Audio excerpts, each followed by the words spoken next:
la ziada kwako Jesse.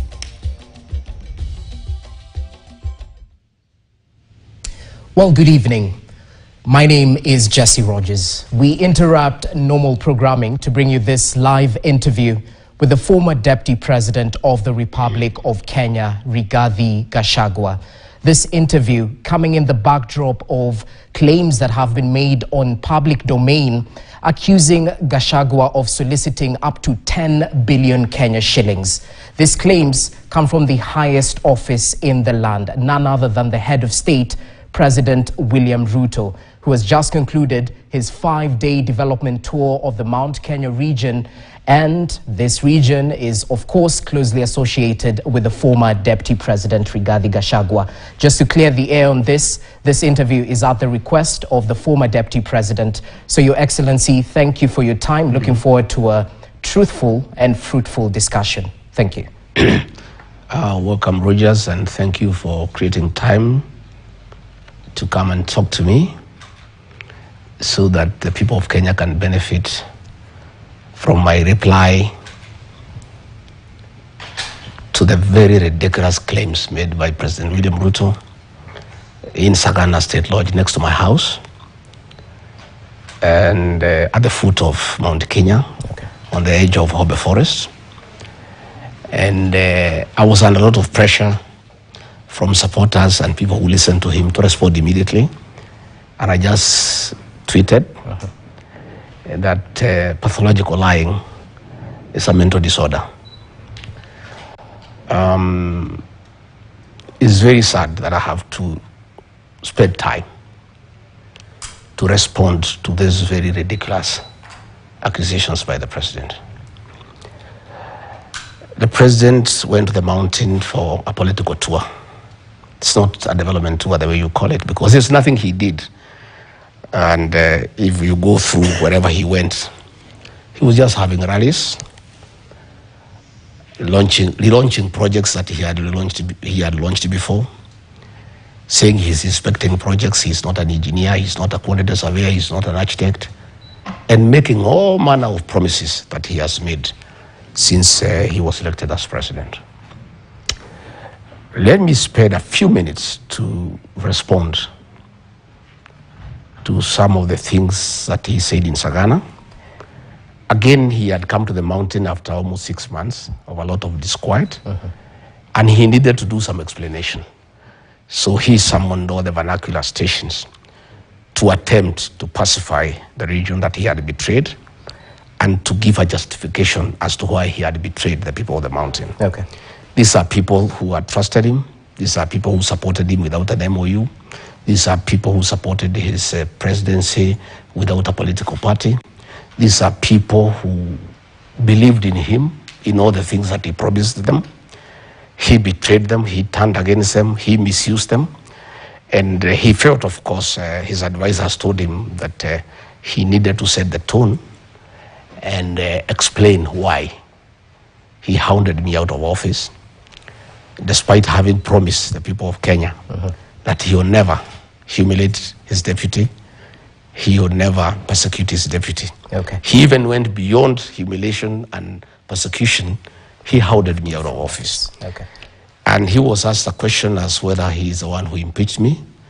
And he looked down, because he couldn't look at the camera straight and say, no, I'm not the one. It is the MPs who did it.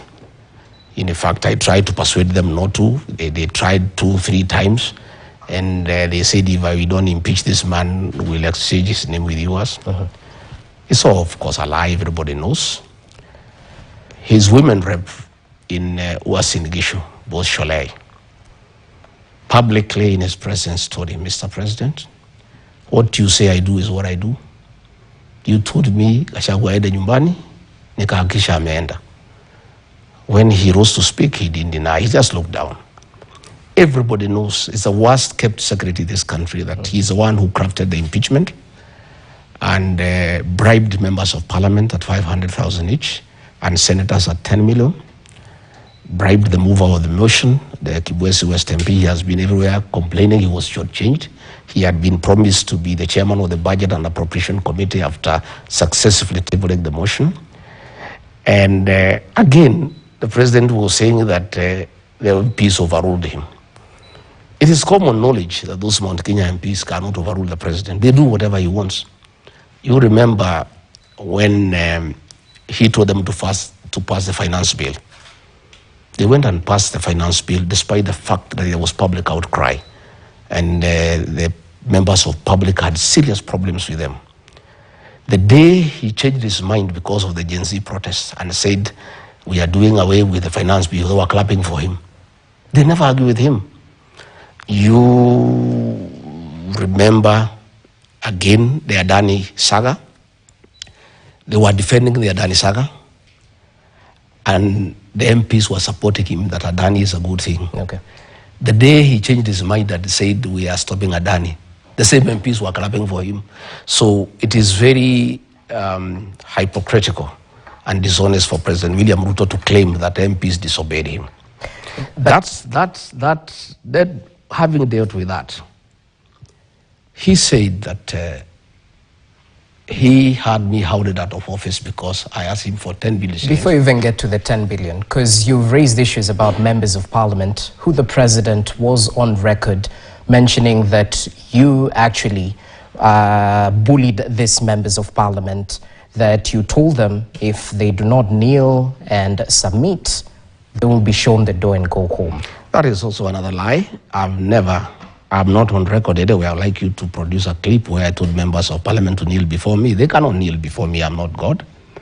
What I told the members of parliament, and it's true today as it was then, to listen to the ground and stop following President William Ruto blindly against the wishes of the people. Then why were you picking small fights? Let me explain to you. They are not small fights. It's the president who is calling them small fights. Advising members of parliament to listen to the ground is not a small fight. It's a very honorable duty for a leader of my caliber. I listened to the people. The people did not want the finance bill 2024. And I told the members of parliament, people do not want the finance bill. Don't follow the president blindly. He will leave you kwamata. And if you people don't adjust by this December and start listening to the people of the Mount Kenya region make decisions the second year of election. And I was telling them from my experience, by the end of this year in December, if you guys have not aligned yourself with the people and listened to the people are crying about overtaxation. The people are saying they don't want the affordable housing. The people are saying they don't want you to tax avocado. The people are saying that there's too much government into people's lives. And you people are following William Ruto blindly. I'm advising you people as your leader.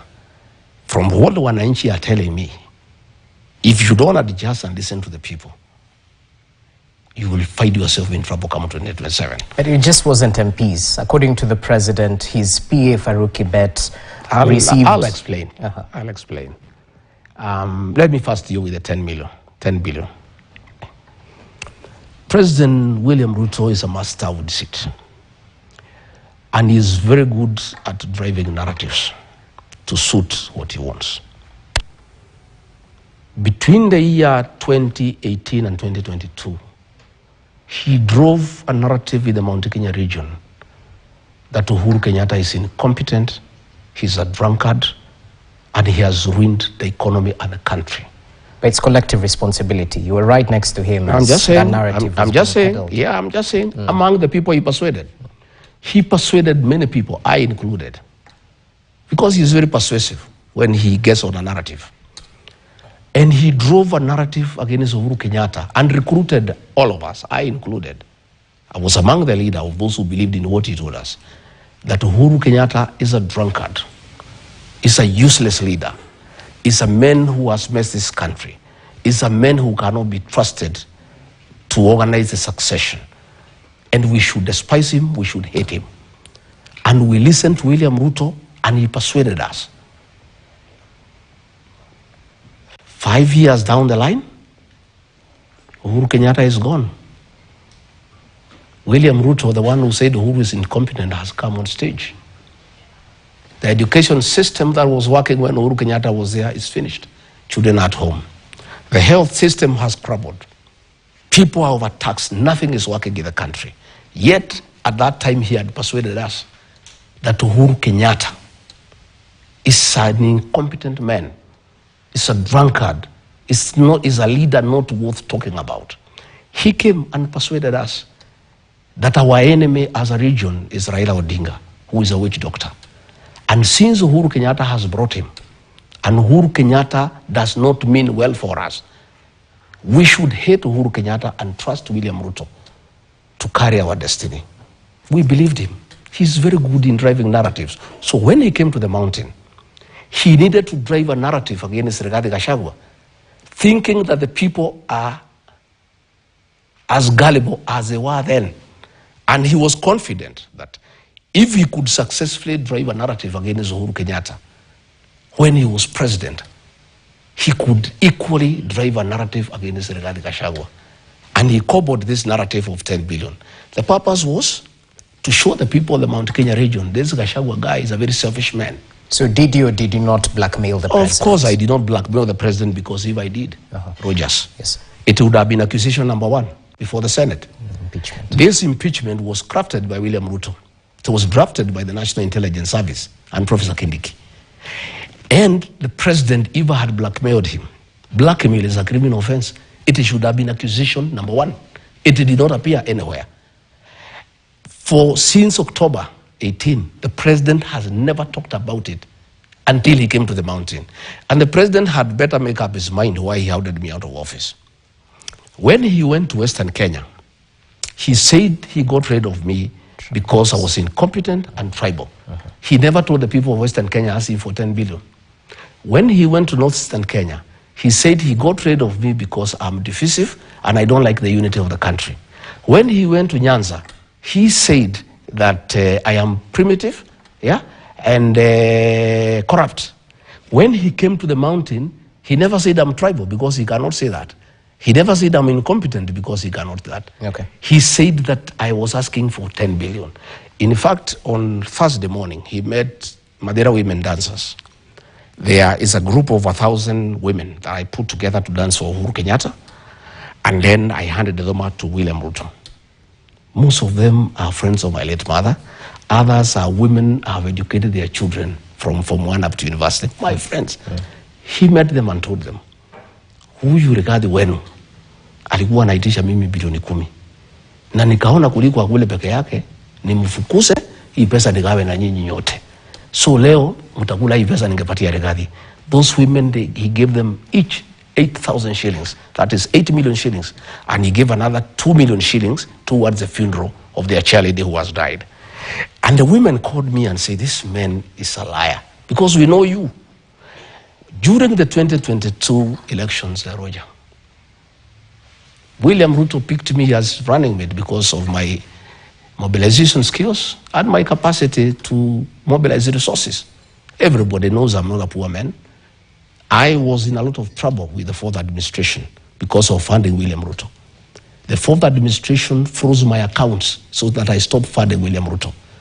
The fourth administration blocked all my businesses so that I stopped giving money to William Ruto. I put serious money into his campaign. I am not the kind of man to go asking William Ruto to give me any money. In any case, let me ask you a question. William Ruto should make up his mind how much money I'm supposed to have asked. His chief propagandist, Dedesi Tombe, wrote, and it's there, I have a copy, I will give it to you. I remember, yes. That I'm asking for 6.5 billion. Okay? Sure. His Mr. Fix-It, Kimani Ichong'wa, went to Europe in an interview and said, I'm asking for 8 billion. William Ruto says, I'm asking for 10 billion. Between his Mr. Fix-It and his chief propagandist and William Ruto, can't they sit down and agree the figure that Rigathi Gachagua is supposed to have asked for? So, I want to explain to you that there is nothing like that. It was just a narrative he wanted to bring to the mountain because he needed to explain to them. Because he committed himself that he would never humiliate his deputy. He went beyond got rid of me. He needed something to tell the people of the mountain. But of course, everybody knows it's a lie. Because if that was true, it should have come in the impeachment. Again, let me tell you, Rogers. But I have to ask you, because you're equally on record in public mentioning that President William Ruto offered you 2 billion Kenya shillings to resign ahead of the impeachment in October. Yes. So isn't that a counter-narrative? No. I talked before. He talked the other day. Okay. I have not talked after he has talked. So your claims are true? I said he talked to me. He sent a very senior officer in government. One, he called me myself when we disagreed and said, I cannot work with you. I would like you to resign. And if you don't, I'll impeach you. And later on in the interview, I'll tell you why we disagreed. And he said, instead of you going home empty-handed, and since you assisted me, I would like you to go with your retirement package, and I can get you some money to get you started off, like 1.5, 2 billion. I told him to go to hell. I'm not interested. I'm priceless. And that kind of money, I have. You know how much I funded your campaign. I am not a man to be given 2 billion shillings. You know what kind of money I am into. And therefore, I said, fine. He sent a very senior officer to come and see me. On Thursday, when the National Assembly resolved that I should be impeached by going to the Senate, that Friday morning, he sent a very senior officer to come and see me. And he gave me his terms. And again, it's my ethics because I don't record people. I recorded that conversation, giving me that offer from the president. I have that record. Okay? So the senior official was speaking for the president? Yeah, he sent me. The following day. But the burden of proof lies with the accuser. We need to see this. No problem. Okay. No problem. The following day, he told the officer I should go and have a discussion with him. And I refused to go to State House. He suggested I go to his hotel, the Western Hotel. I refused. And we met somewhere along State House Road in one of the safe houses run by the National Intelligence Service. And between me, that officer, and myself, we had a discussion with the president. Again, I recorded that conversation for posterity because I know William Ruto. I put it on record. Again, he gave me that offer. I told him I'll think about it. I didn't want to have a fight with him because it was not necessary. That officer persuaded me that I should listen to the president. And because he's a man from home, he said, it doesn't matter, whatever it is, just listen to what he has to say. Who is this officer? No, I don't want to. For the sake of our public, you call for an interview, you have to... Let me explain. So I said no, I declined. The day I went to the Senate, the first day, that officer again was dispatched by the president. And I refused to see him, but after consultation with my counsels, I agreed to see him. Again, he brought me another offer. I recorded it. I am very conflicted. That officer is an innocent man. He's an emissary of the president. He is in service. If I expose him now, he will lose his job. He will be in very difficult circumstances. So on discussion with my family and lawyers, we have agreed that when he retires, and it's not very long from now, we'll be able to release that information. And I have done that because I know his family and I don't want to jeopardize his position. And because he did not come on his free will, he serves the president and he cannot be able to argue with him. I'll have that information. It is ready, it's well stored, and I would like to tell these people not to try to come and read here to get it. It's not here. I've stored it nicely with somewhere, and it's in good position. Allow me to reel you in, because you're a truthful man, as you say. At the end of the day, if you're giving us allegations, you have to substantiate. I don't understand. I have told you, because when the president went to that interview, he was asked to substantiate. He refused to substantiate. I have done a lot of substantiation. I've explained to you why I don't want to receive the information now. But I will release the information because it's for public information, so that between me and the president, the people can know who is right and who is not right and who is lying to the people of Kenya. You know what your critics are saying? Yeah. Since you heavily funded the presidential campaigns in the Mt.Kenya region, that you're asking of this 10 billion, or is it 6.5 billion, whichever the figure, was simply a way of returning your investment. You well know how politics in Kenya I don't think so, because when I was funding the president, there was no issue. If I needed my money back from him or whatever it is, we'll discuss. I have not asked the president to refund me any money. I'm a leader. That was an investment in the presidential campaign. He was president, I was running it. I too had a responsibility, to spend money on the campaign. And that's why I'm saying I'm not the kind of person to ask him for money. And he knows that, because I'm an astute businessman who have worked for many years and made my own money. And I was in the campaign on my own violation. The president did not force me to be the campaign. I spent my money because I thought it's the right thing to do. I mobilized resources from friends, and I did not ask him. And if I had asked him, he should have said then. He cannot say now, 6 months after.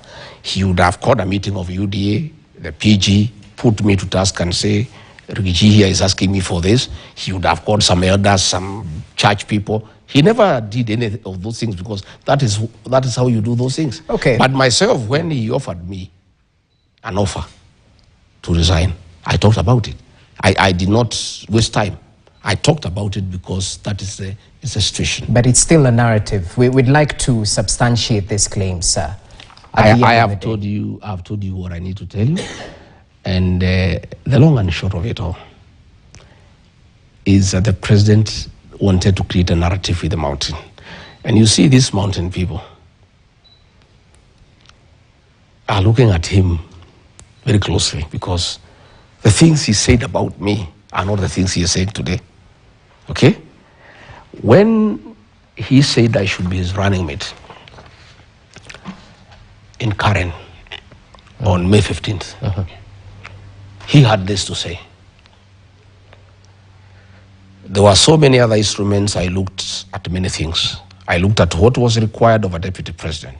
In the end, we all settled as a team on Gachagua, because he's an astute debater, a fantastic grassroots mobilizer, a disciplined and tireless political operative, a successful elected politician and businessman, a principled politician of tremendous resilience and fearless fighter for the right cause, an indefatigable champion. Gachagua is a self-made man, a politician of repute, and a public servant whose sole goal is to help others. Gachagua is a very passionate leader, a people's person. He speaks about the ordinary people and is concerned about matters to do with farmers. What I like about him is his passion for people issues. He's one of those leaders who are passionate about ordinary people. He's a living example of a true hustler. Then the president is here telling the people of the mountain, the man you gave me is a blackmailer. He goes to Western, he says man is a tribalist. He goes to Nyanza, he says this man is a primitive. Give me a break. You are talking to the same people. These same people are the ones he talked to when he wanted my services, when he wanted me to mobilize the mountain people, when he wanted to take advantage of my oratory skills to mobilize votes for him, when he wanted me to articulate people-based issues. Yet, when I say don't demolish houses for innocent people, he says I'm fighting his government. Yet, he was saying I stand for people issues. So I am saying that the mountain people, you can condemn once. You can't condemn twice. What they are saying, William Ruto, you successfully persuaded us to fight our own son, Uhuru Kenyatta. Please, you cannot persuade us to fight Rigathi Gachagua, because we now know you. You came and told us that Uhuru Kenyatta is bad because he is working with Raila Odinga. And Raila Odinga is a very mad man and a very dangerous man, the Lord of Poverty. Today, you are working with Raila Odinga, singing praises for him everywhere. Then the mountain people are looking at him and saying, is this the same man who made us hate Uhuru Kenyatta because he was working with Raila Odinga? Today, he is singing praises for Raila Odinga, taking him all over Africa to be the king of Africa. Right. And he wants us now to believe him, that Rigathi Gachagua wanted 10 billion from him. Is this not the same man who came here and told us that Uhuru Kenyatta is a drunkard? Is he not the same man? Now he is here again, telling us that our son, Rigathi Gachagua, is incompetent. Our son, Justin Muturi, is incompetent. Our son, Moses Kuria, is corrupt. Our son, Metheka Linturi, is corrupt. Mr. President, I have no capacity to advise you. Nobody can fool the mountain people twice. You fooled them once, they feel very sorry about it. They actually feel very low and very down. I want to assure you, your tricks are now known, your games are known. You will never again in your lifetime make the people of the mountain fight their son or their daughter. They will never do it. You made us hate Uhuru Kenyatta. Okay. You made us humiliate him. You told us bad things about him that were not true. You said he was incompetent. You are the one who is incompetent now. It is very clear for everybody. Everybody is incompetent except you. Even now you are saying your new Mr. Esa is very competent. You are the only one who is competent. Everybody else who disagrees with you, everybody else who has a problem with your modus operandi, anybody else who has a problem with your leadership is incompetent. Okay. You are the only competent person in this country. So, and with all due respect, we'll treat what you've said earlier on as allegations because you still haven't substantiated them. I have to ask you this because it's a multi-pronged question. When exactly did your friendship, your working relationship with President William Ruto start, and when did the rain start beating it? Probably before we come to that, you said that he said I fight small people. I don't fight anybody. He says that I was fighting Farouk Kibet. Farouk Kibet is not a small man. He is a co-president in this country. Farouk Kibet runs the government. Everybody reports to him. The Inspector General of Police, the head of public service, cabinet ministers. William Ruto issues instructions to cabinet ministers through Farouk Kibet. Ministers tremble at his very sight. So, Farouk Kibet wanted to give instructions to Rigathi Gachagua. Rigathi Gachagua was elected by the people of Kenya alongside William Ruto. There is no way I would have allowed Farouk Kibet to give instructions to me. And let me tell you, Rogers, Farouk Kibet was trying to run my office, make appointments for people to come and see me. And initially, I thought it's okay, maybe that's how William Ruto wants us to work. Until I learned that Farouk Kibet was collecting money from people to come and see me, and I have nothing to give them in return. And I went and I told the president, Mr. President, I'm your principal assistant. Please, your personal assistant cannot give me instructions. And if you want to give me any instructions, you give them yourself and I obey them to the letter. But you cannot use your PA to order me around. And your PA is taking advantage to make money from people. And I told you, Mr. President, for your information, because I'm your advisor in this matter, I will be failing in my duty if I don't advise you and tell you what is happening. Okay. All the people Farouk Kibet is clearing to come and see you, he's collecting money. And there's hue and cry in town. And State House is getting very disrespected because it has become a center of corruption. All appointments of people coming to see you, Kibet is collecting money. And Mr. President, I think you need to check this. But if you want to continue with it, tell him to keep off my office. He is not going to make appointments in my office, and he cannot tell me whom to see. So can you substantiate this? Farouk Kibet is not here to defend himself. But the president raised a matter. Are you asking me for an answer? Yes, yes. See, I must give you an answer. But I'm not the one. I have never raised that issue. Okay. It's the president who raised the matter. I'm answering to the people of Kenya. Countering what you've said. But I'm You've saying, said that he's the one. But I'm saying, Rogers, the president said that I'm fighting with small people. The answer is that Farouk Kibet is not a small person. So you're fighting big people. Fine. I was not fighting big people. Yes. I was telling the president, I'm elected. I'm not going to take instructions from your personal assistant. And I'm not going to allow him to push corruption in my office.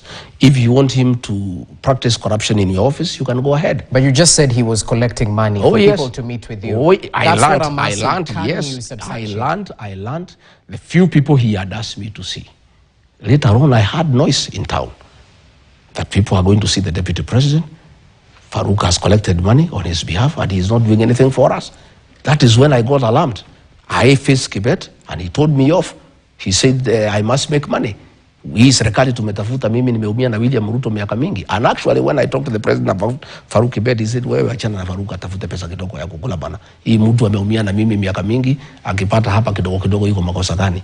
So I'm telling you, when the president said that I'm fighting small people, that is a man who is running the country, you know? And everybody trembles. I'm the only man who will tell him off. Okay. When he says that I'm fighting small people, Itumbi. I don't know Itumbi. You can see the things he was writing about me. And Dennis Itumbi, the chief propagandist for William Ruto. Again, he's not a small man. This government of William Ruto is run by Itumbi and Farouk. This Itumbi, all these statements you see ministers issuing, like the one DCI has issued about the violence yesterday in Mweki. It's Dennis who crafts them. He crafts the messages, and you can see even that is language. He gives them to read. And my problem with that so-called small man is that they work in cohort with the president. And he hangs around State House. And if you have a discussion with the president and he doesn't like the way it is going, he sends him a text, and Dennis walks into the president's office and says, Mr. President, you are late for the next meeting. And the president brings the meeting to a closure. I had not realized that until I studied. I saw there is a pattern. And any time I had many issues with the president that were not pleasant, I would face him and say, this is not right, this is not good, and I would win the argument, and he doesn't like it, and he would like to bring a meeting to a closure. Somehow Dennis walks in, and I saw a pattern. So one day, we were launching, the president was going to sign, he was going to sign the housing levy law, bill into law. And I was with the president in his office, the two of us, and I had a very hot conversation with him. And I was telling Mr. President, Kenyans are not interested in affordable housing. And people are very unhappy about the taxation. And Mr. President, only a fool doesn't change his mind. Let us look this thing, and please, from the feedback I'm getting from the ground, and Mr. President, I was elected with you. I mean, it's my job to tell you what the people are saying. And since we are elected together on a joint ticket, when I see we are going down and I don't tell you, it is not fair. Then when we were just continuing, I think he took a phone, Itumbi comes. And he said, Mr. President, we need to go. And I told Itumbi, my friend, next time you interrupt me when I'm with the president, you know who I am. Get off. I am the deputy president. I was elected with the president here. Who are you to come and interrupt our discussion? Do you know what we are discussing? The president just looked and said, I think we go.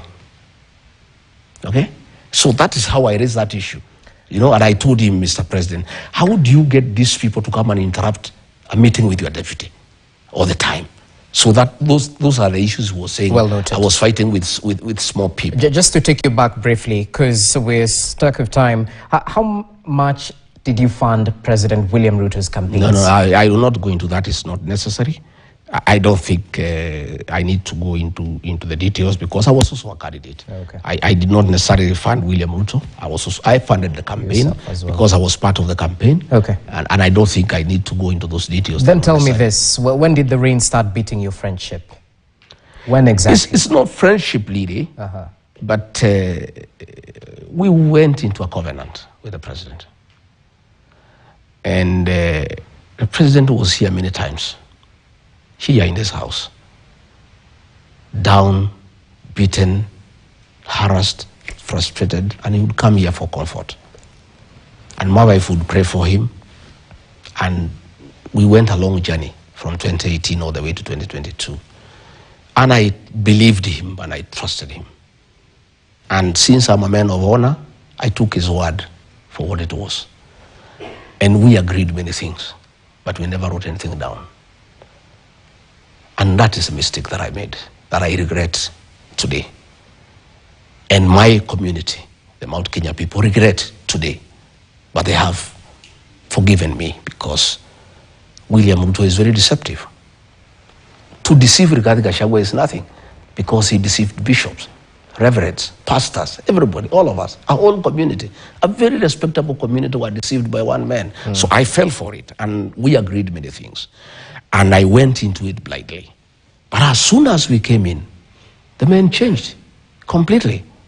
And all the things we had agreed, he became very arrogant. He said he's president. He said he'll do whatever he wants. And I can tell you where I started finding things are not right is we had agreed on several portfolios for my people, because we had agreed, much as I'm a national leader and I'll be your deputy to assist you to manage the affairs of this country, I'll protect the interests of the Mt.Kenya people in your government because they have elected you and they gave you 47% of the vote. And it was agreeable. And all the things we had agreed in terms of portfolios, interior, agriculture, water, lands, finance, he honored all those things. But then he was very cunning. All my ministers from my region, he put PSs from his community under them. And after some time, my ministers told me they are flower girls. He would just work with the PSs directly without any reference to them. And I realized he had conned me and the community. So that's when the issue started. That is one of the issues. Oh, okay. Number two, he keeps on saying people are tribal. He has accused me of tribalism. When we were appointing PSs, I asked him, since I was a public servant for a long time, we need institutional memory. These PSs are civil servants. Much as they served Uhuru Kenyatta, they are career civil servants. Mr. President, why don't we retain several of them for continuity instead of bringing everybody who is new? He said, no, hiyo watu wakwende, hiyo ni watu ya Azimio, ni watu ya Uhuru. But there were some PSs who were retained. No, let me explain. Let me explain, that's where I am. He said, wakwende hiyo watu. Staki kuwaona. We'll get our own people, they will learn on the job. I said, Mr. President, we are new, me and you, we have just come. If we have new ministers, we have new PSs, the country must continue. Why, please, from my people, from my community, the region, I have 5-6 people I would like you to retain. And for you, as you can retain what? He said, no, zitaki yo watu. Then we are, okay, he overruled me, I kept quiet. Then we worked on it and we agreed on the list. And we got all new people. Okay? And I went home. All new people? All new people. In agreement between me and him. Okay. I came here. At 7, the list came out. The list had changed. From his community, he retained 5 PSs. From his community. He retained Belio Kipsang. He retained Julius Koril. He retained Kipto. He retained Kimtai and Dr. Tum. From my region, he retained one guy called Hinga. I called him. I said, Mr. President, I requested you that we retain a few PSs from my region who are working with Uhuru for continuity and from your people, but you told me you don't want anybody old, you want new people. But Mr. President, from your community, you have retained 5 people. This is not fair. You have started shortchanging me right in the beginning of our government. He told me, Wewe Rigathi, wewe ni kumbavu sana. Kama you want to be the appointing authority, my friend, you run for president, you can appoint the PSs you want. This is my government. Now ukwende. And he switched off the phone. That is, and when I hear him that was talking, in 2022. Yeah, 2022. That was the 2nd month in government. So when I hear him talking about tribalism, that Rigathi Gachagua is tribal. When you look at the way he reappointed PSs from his community and chased away all the other PSs from all the other communities, except his own community. When you look at the appointment of CEOs in parastatus, there are more than 60 from his community. And he talks about tribalism. You know, I've heard him saying, hatutaki ukabila. You know, hii Kenya ni yetu sisi wote. Sisi bana hatutaki ukabila. Munikubalie niunganishe wa Kenya wote. Hii Kenya ni yote sisi zote. Then more than 60 CEOs of parastatus are from his community. Okay. That is where I just realized things are not what I thought they would be. And when I tried to talk to him, he was very abusive. And I kept quiet because I didn't want to have a fight with him. I just, played along. And we just continued, And then along the way, he started purging people from my community. He wanted to get rid of the Commissioner General of KRI, Mr. Mburu. And I said, no, Mr. President, we agreed with you that one for one. I mean, if you want to change Boro because he was Uhuru's, you replace him with somebody else. He said, okay, no problem, let him go, we'll replace him. When the replacement came, he took me around, he gave it to somebody else from another region, you know, and like that. And then we went to Earth Water, he sacked somebody called Engineer Thoita. Okay. Like that, we went to the sports fund, he removed somebody. With the time I realized that he had, in a very calculated manner, having a purge on my people. And I started now fighting back. And I would face him and say, Mr. President, these people from this region voted for you, 47%. You will not be president without their vote. They are asking me questions that I cannot answer. The issue of pending bills, 900 billion. People came to me to see me. And I saw him, I said, Mr. President, for us to improve circulation of money into the economy, why don't we make the payment of pending bills a priority? Sema hiyo watu ni watu ya Uhuru bwana. Hiyo biashara walifanya kwa Uhuru, waende watafute Uhuru walipe. I said, my brother, that was a government that was legal. It was not an illegal government even if it was headed by Uhuru Kenyatta. Mm-hmm. The liabilities of government under President Uhuru Kenyatta are our liabilities. Money that we have borrowed from foreigners, we are paying, even if it was borrowed Uhuru's time. Even this money that our people have worked on, he said, no, wacha tufanye mambo yetu bana. And I just realized that the priority was to do new business so that people can have their cut. They didn't want to pay money for old business because they were not part of it. You know, those are some of the issues that started giving us problem and we went along. And thanks for clarifying that, because people might wonder where exactly did the rain start beating. But I have to be the devil's advocate here, Your Excellency, because at the end of the day, the people who still associate you closely with the head of state, since you campaigned for him vehemently before the 2022 general election, and thereafter, that's when, you know, this working relationship was a little bit skewed. To those who equate your complaints the same way as they equate those of a jilted lover, that since you face the axe, now it's obvious that you won't go around praising the head of state. I didn't start saying I have a problem with him when I was asked. I started saying before. If you remember, on June 25, when policemen massacred our children, the president called a press conference and he did not invite me and say the agencies are criminals who are prisoners. The following day, as deputy president, I called a press conference in Mombasa. And I told him off. I said, these are not criminals. These are our sons and daughters. I had not been jilted. I had not been asked from office. I stood firm. And let me tell you, one of the issues I disagreed with the President William Ruto up to today, and I will never give in, was abductions and extrajudicial killings. I am a father. I am a Christian. I am a husband. I am a leader. I am an elder in my community. Children are our flowers. You cannot kill children because they're asking questions. And the questions they're asking are legitimate. That we are running down the country. That there is too much corruption. That we are not listening to the people. Those young Gen Zs were raising legitimate issues that I had personally raised with the president. Allow me to interject. And I can tell you, after that, he accused me of having been behind the Gen Z protest. Okay?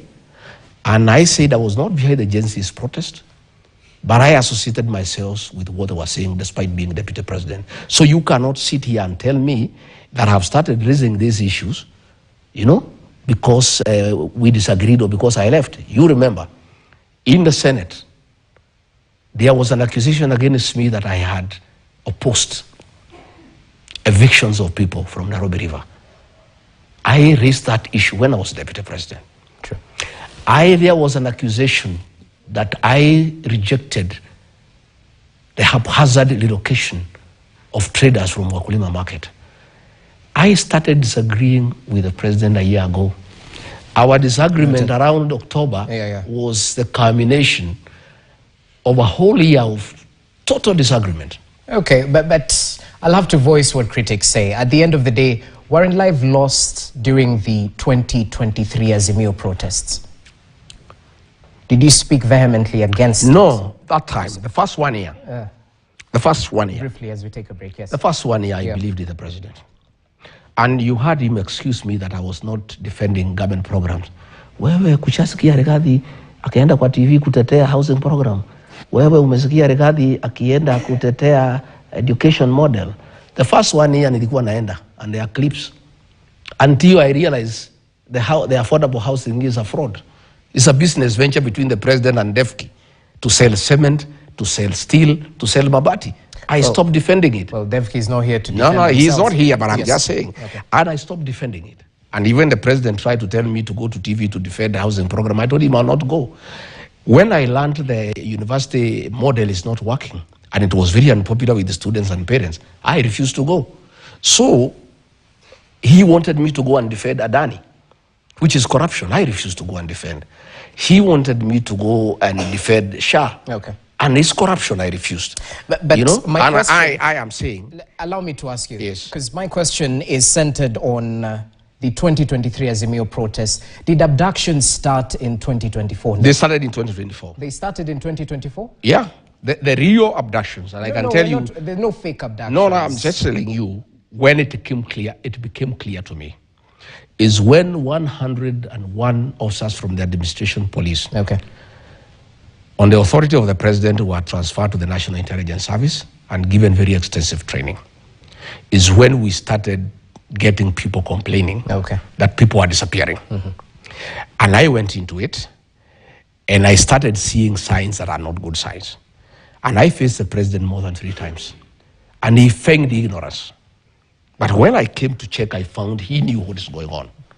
These abductions were being done by the National Intelligence Service. And I had a problem with them because I am a very straightforward man. Okay. And I spoke very strongly in the National Security Council. And I said, Mr. President, let us not treat the symptoms, but diagnose the problem. Okay. These young people, we need to find out why they are complaining. Yes. Killing them, abducting them, is not a solution. Hold on to your thoughts. We take a short commercial break. Do stay with us. The Wamunyoro bombshell continues in just but a few.